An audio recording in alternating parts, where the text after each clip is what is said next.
In this episode of Turf Toe Show, we talk about the NCAA scandals that's rocking the world, why LeVar Ball is always right and he ain't never lost, and who should be the highest paid player in the NFL. I never lost. So stay tuned.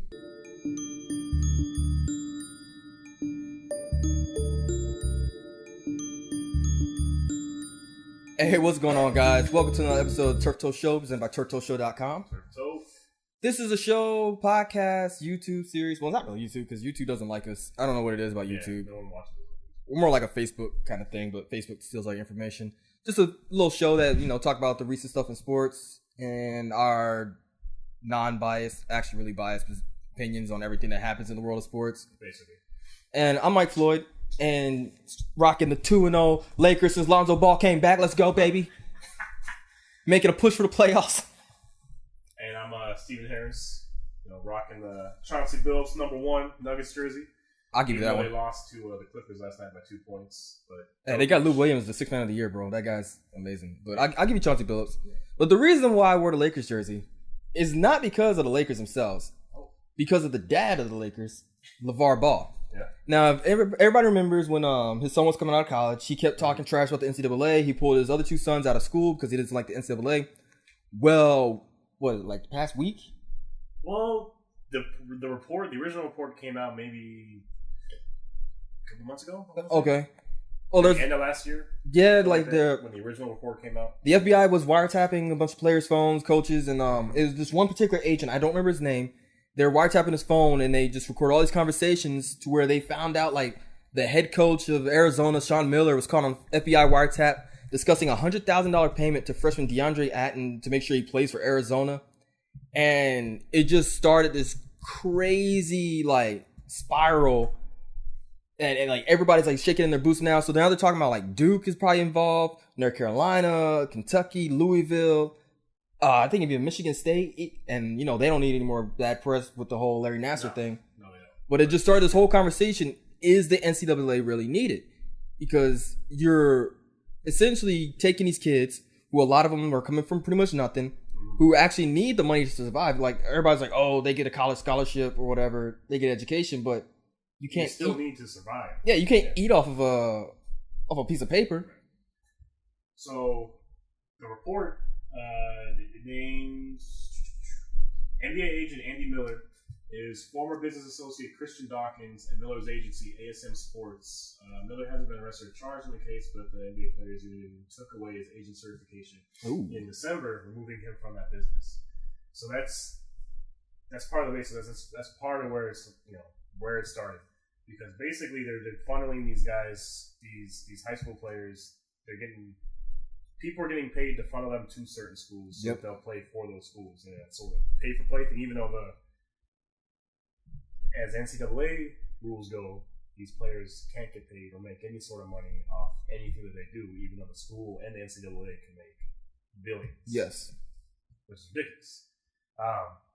It's been talked for, I want to say maybe over 5 years now, of college players getting paid in general. I want to say it was maybe 2 or 3 years ago that the football team for Northwestern tried to unionize in an effort to get paid, because that's a completely different story.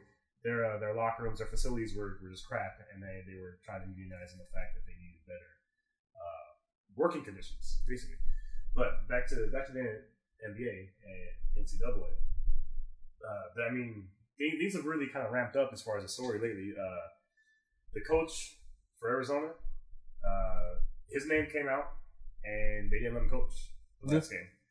And they lost a big recruit, Shaquille O'Neal's son. They lost him. He's going to go play for UCLA now, which was a big blow to Arizona because they were on the come up. Well, you know what I found funny about this? I don't know if you remember. It was maybe 6 years ago. You get Madden every year. Right. We used to get the NCAA football game every year around the same time. But then when those players unionized and they're like, we should get paid because you're using our likeness in these games, EA was like, nah, pimp, we just going to stop making the game. It was actually, let me look it up. It was EA and NCAA that actually got sued by a group of players. I forgot who it was, but I remember it was a huge thing because that game was actually pretty good, but they had a legit argument. It's you're using us in these games. You're making money off of our exact likeness. It's how is that even possible? Right. So I don't know. Then another thing I found interesting, I was looking on my Twitter this morning. Adam Schefter tweeted it. Adidas is sponsoring a Pac Pro football league, a league that's a alternative to college football. They haven't released all the details, so once it gets more details, I'll post it on the Turf Toe Show Facebook page. But I found it interesting. They're talking about paying these guys about $50,000 a year to play football, which isn't a bad thing. I mean, they don't have to worry about if they don't want to. A lot of guys don't want to go to school. Don't get me wrong. I mean, a lot of these guys just want to play football. That's what they want to do. Going to school is just an added, like not like a detriment, not a detriment, but like it messes with their training. See, I think basketball, that's a little bit more acceptable as far as going straight from high school to the pros. How so? Well, because like if you got that skill, you're just gonna keep working on it, and you're gonna keep honing it. But an 18-year-old coming out of high school playing football, going to the NFL, I think that's going to be detrimental to him because he still needs to. I feel like that athlete still is going to have a lot more growing to do because they're going to be a lot bigger to adults. Oh, okay, that's what you're saying. Like, yeah, that's just what I mean. Size. Gotcha. Maybe maturity wise, but definitely size wise, definitely the time that's been put in. Okay. I mean, you take that extra little bit of time to get bigger while you're in college. Not saying you actually have to go to college, but if there was a way. Well, if they set it to where like the Adidas thing, that's if they set it to where like there's like a 3-year playing, like if you sign up with this Adidas and you got to play for 3 years, that gives you at least 3 years because Adidas is going to get some pretty badass coaches. Oh yeah, and strength trainers and stuff like that because they put the name on it. So you might actually, especially if you were getting recruited by a smaller school, like I say a community college, this might be your chance to be able to go in front of a bigger audience and be able to get seen because you got guys like, I mean, let's say Joe Flacco, he went to like a Appalachian State or something like that. Yeah. A small school. But say he would have played against Adidas, he might have went to a bigger team because he would have got more exposure, stuff like that. Because you see all these guys who look badass in these JUCO games, but they never get picked up. Right, because no one's really watching. No one's paying attention to those. They want the Division I guys. Yeah, they like the Oklahomas, it's harder to take a chance on that small little guy. He may look good then, but are the teams going to want to waste their money and waste their time, waste their scouting abilities on this little guy? And I think the farm leagues is perfect because I think baseball's been doing it for years. Oh yeah, like their farm league is perfect. Also, I mean, because you got like I don't know all the little systems for it, but I know there's like the minor leagues and there's like the minor leagues and there's stuff like different levels. There's single A, double A, and triple A, and that's basically that's the whole minor leagues, and every team has affiliates in little small towns across the country where these guys if they get injured, they go down, they play in the minor leagues and get back up. Or some of their draft picks, they'll start in the minor leagues and work their way up to get the experience and to be ready to come to the major leagues. Yeah. But that's like the only major league sport that has any sort of what sort of like a kind of farm league kind of like? Yeah, any sort of process to build up. See, I like what the NBA is doing now because they had the D League, but Gatorade bought the rights to it. Right. So what I like what they do now is they allow these players to they're going to set it up to where you can draft them straight out of I want to say don't quote me on this, but I want to say out of high school, but I know there's a lot of guys coming out like their freshman, sophomore year of college. They're going to the G League, playing there, and they're getting paid pretty decent money. It's a pretty shortened season, but what allows these guys to do is they're farm teams for the actual NBA teams. I think there's a couple. Exactly. I want to say like the Sioux Force or something like that is like the Miami Heat team, but they allow them to be drafted by other players or other teams. My bad. But what they do is like say like Trey Burke. He was doing really good for the G League team that he's with. He got a 10-day contract with the New York Knicks. Right. He went and played for the New York Knicks for 10 games. They're like signed him to a full contract. So it allows these guys to play in an actual NBA environment, get used to the actual work schedule that comes with that kind of stuff. Then on top of that, what I like about it is they bring a lot of these veteran players back. Because Kendrick Perkins, I just forgot his name. Oh, man, I just forgot his name. But there's another guy, he plays for Wisconsin. I used to play for Milwaukee back in the day. I'll find it in a minute. But he came back. He's working his way back up. There's rumors that Stephen Marbury might come back and do that. Which isn't a bad idea, especially part of the season where you got a lot of guys going down with injuries and you need somebody to plug and play. Hey, these guys been playing all year. I mean, they know the system that we're running. Bring them up. Yeah. I mean, I like it. So this FBI probe report, I read an article published by Sports Illustrated yesterday, and basically the author of this article, he was making a case for why is the FBI investigating this, because the NCAA rules that have been violated, they aren't laws that have been broken. They are NCAA rules, and NCAA is its own entity. Yeah. And then he was basically making the case and arguing, like I said, for why is FBI investigating this? Well, his case for why the FBI is investigating this is because the NCAA makes a lot of money, and they know people, so they're able to bring in the FBI and take those resources to investigate this on behalf of the NCAA. Not to be detrimental to them, but to do this on behalf of the NCAA so that they can try to take better control of the sports and keep making money instead of them, just falling apart. Because in the article, it stated that it's been a rough couple of years for the NCAA. So they're trying to use this to build back up and get back, to prominence like they were in some way before. I think I'd rather see the NCAA kind of fall apart. I mean, they have rules as far as athletes and athletics for college and what you can and can't do and stuff like that. But a lot of it just seems like it's not in the interest of the athlete.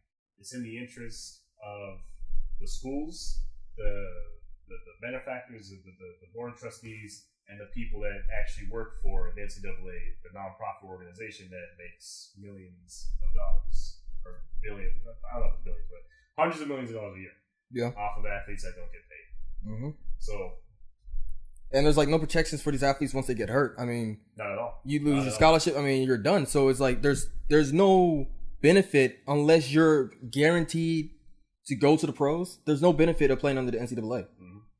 I mean, the only thing I can see for amateur status is the Olympics.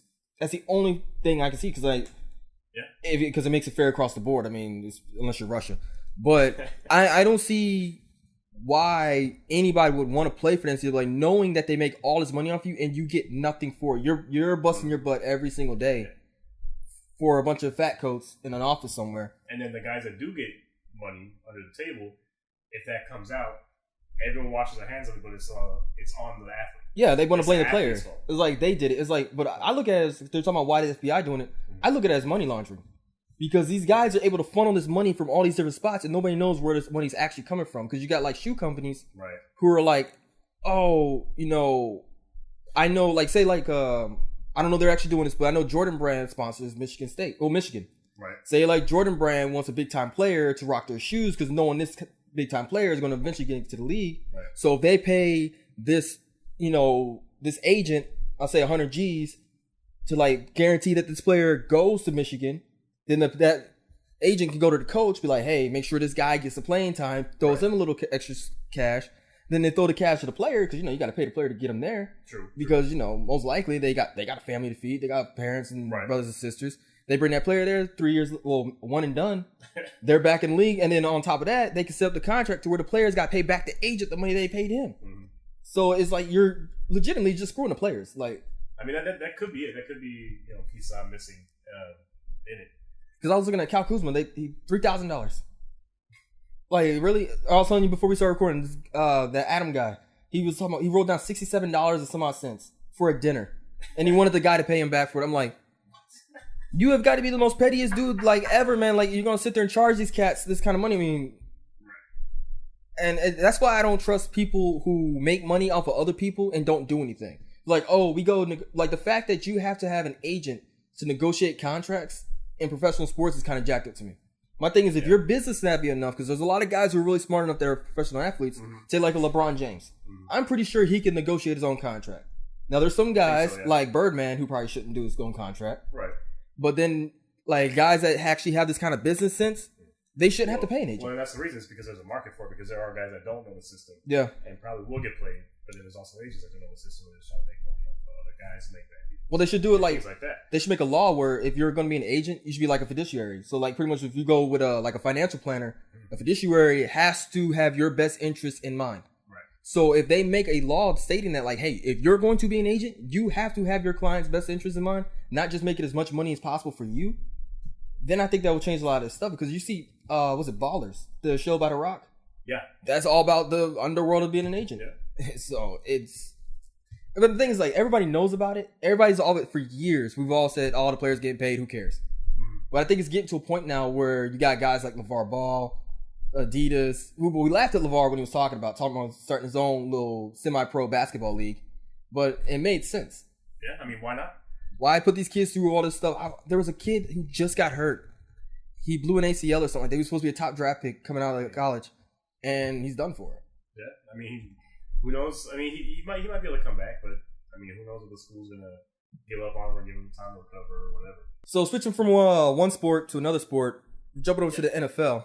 Yeah, so if you've kept up with us, there's usually three of us. Yeah. Glow Man, he's not here today. And last I talked to him, I heard he was in Dallas fighting Cowboys and Dez Bryant fans. Because the NFL 4 years later has ruled that Dez Bryant's no catch against the Green Bay Packers was actually a catch in the playoffs. 4 years later, they decided to come out and say that a catch in a playoff game that really mattered in a crucial point of the game was actually a catch. 4 years later.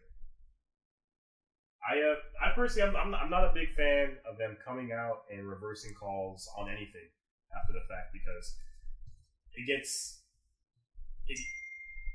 there's nothing you can do about it. You can't go back and change the outcome. No.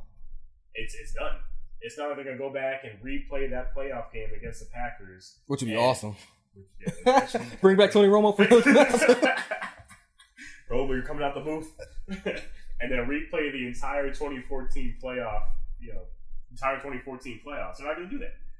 I think it's a moot point. Yeah. I think it's something because they do this in basketball. They go back and change, flagrant fouls and fouls or fouls and flagrant fouls after the fact, and same thing in baseball.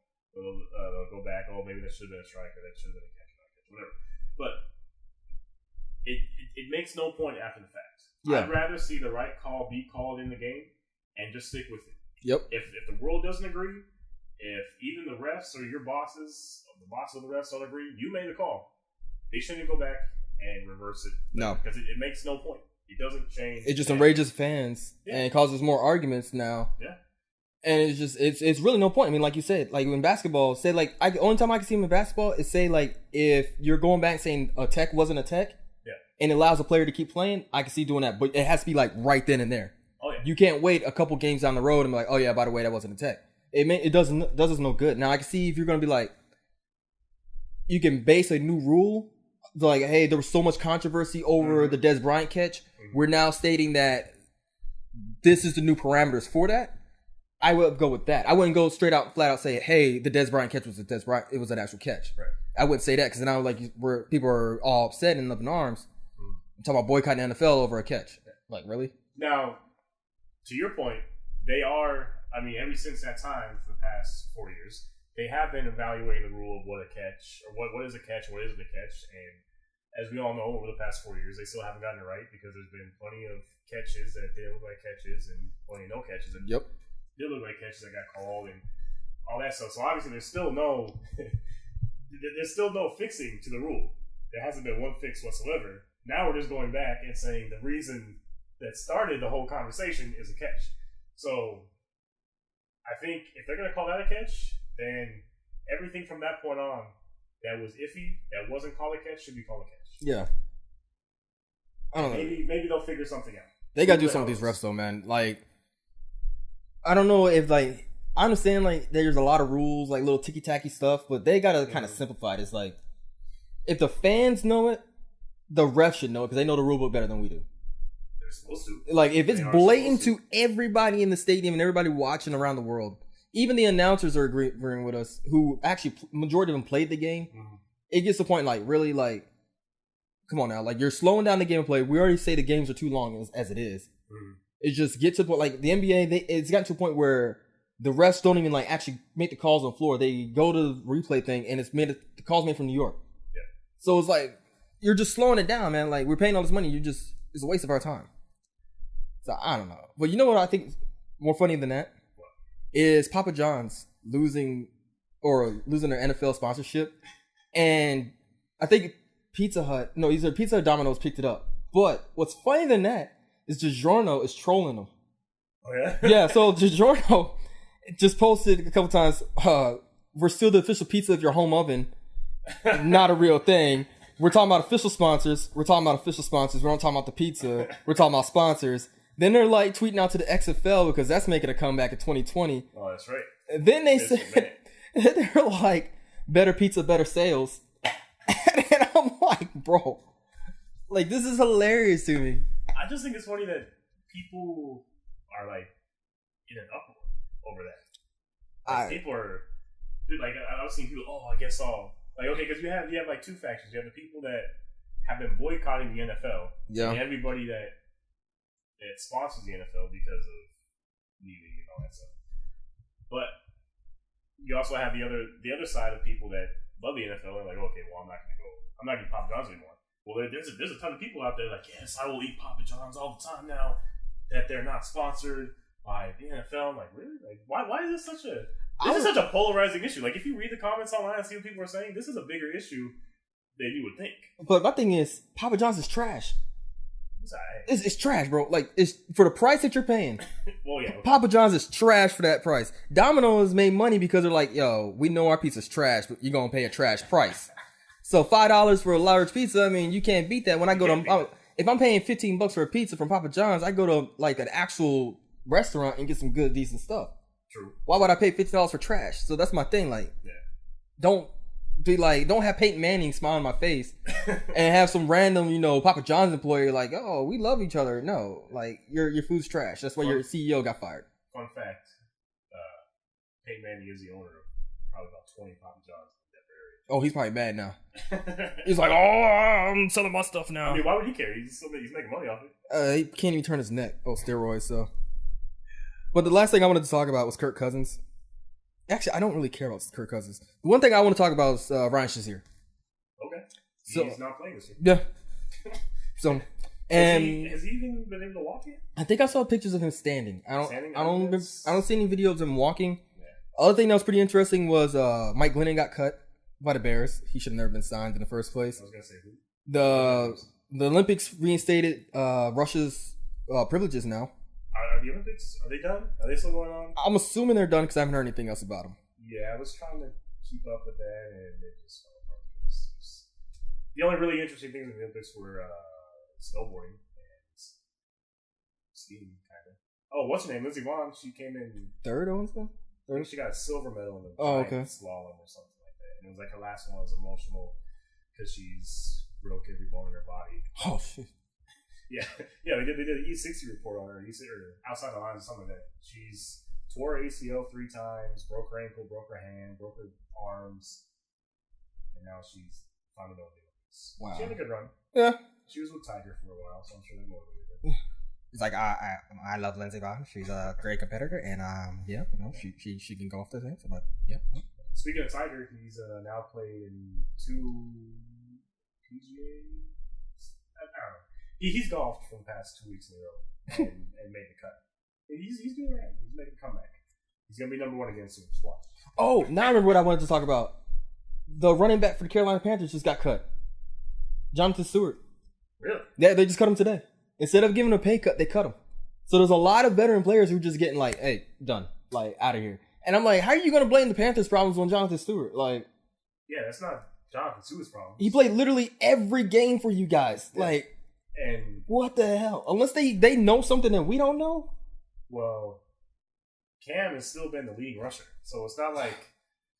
I mean, Jonathan Stewart, he's been a good running back. Well, get him some receivers out there. Right, get him some receivers. Yeah. Like I think their best receiver was what's his name, McCaffrey, that they drafted. Yeah. He was like running back, receiver, punt returner, kicker. He was everything. I mean, what other receivers are on the Panthers right now? Oh, Matt Forte just announced his retirement, so. Yeah, so all the veteran players from, all I'll say is all these old running backs are starting to retire. Mm-hmm. I guess the new crop is up because you got Leonard Fournette, you got all the Saints guys and stuff like that. It'll be interesting to see. Yeah, well, it'd be interesting to see what kind of contract Le'Veon Bell gets. Oh, dude, he should be the highest paid player in the NFL. He should be. Honestly. But he's not going to. It's going to be jacked up that Kirk Cousins is going to make more money than Le'Veon Bell. Oh, yeah. Le'Veon Bell is more valuable than Kirk Cousins. He is. See, I mean, he's going to... He'll be the top... He'll be the top paid running back in the NFL. Dude, I honestly think if you take Le'Veon Bell and put him on any team, they're instantly a playoff team. Oh, yeah. Instantly. Like, I mean, the way he runs the ball, like, he doesn't fumble. He sees the hole. He reads the defense just as good as the quarterback does. Yeah. And he does what he has to do. Plus, you can split him out wide. You can have him run out of the backfield into the flat, and he can catch. He can catch just as well as he can run. Mm-hmm. So, I don't know. Or let's see if this will fuck up a franchise tag and really sit. I actually would kind of love to see that. Just to keep fucking with him. Yeah.